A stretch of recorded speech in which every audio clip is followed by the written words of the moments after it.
God Save the Wine, finalmente la mia serata preferita, vale a dire la serata rock, e per la serata rock ci volevano dei vini adatti all'occasione. Siamo andati in tutta Italia a cercarli e abbiamo Roberta che ha portato la sua Native, questi vini dall'Irpinia, che è una delle regioni più rock d'Italia.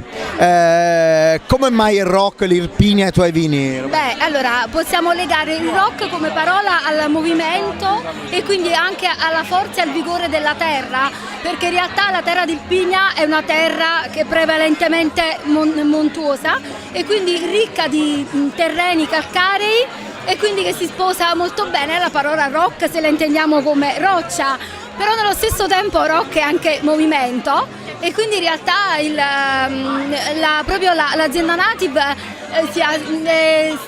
si adatta, diciamo, alle tendenze del momento e quindi di conseguenza, seguendo le tendenze del momento, è anche movimento e divenire. In questo momento il mondo del vino non può stare fermo, deve comunque, anche se a volte è un percorso un po' ritroso per andare a scoprire le origini, le radici, ma è comunque il vino è uno dei settori paradossalmente più dinamici. Io sto bevendo questo Greco di Tufo, che è un vino che ha una storia enorme, ma che oggi si presenta in una forma smagliante, sapido, roccioso, appunto, è veramente tagliente, ma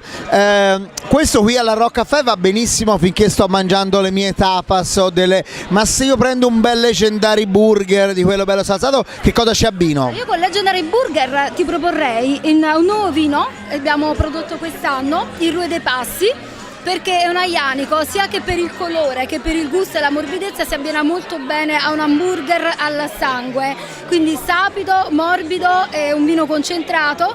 ricco di aromaticità, che io proporrei e vedrei molto bene con l'hamburger dell'Hard Rock. Secondo me ci potete provare, invece di venire qui e prendere la solita birra, il solito cocktail, andate su un bel aglianico, saprà stupirvi. Grazie Rob. Grazie a te.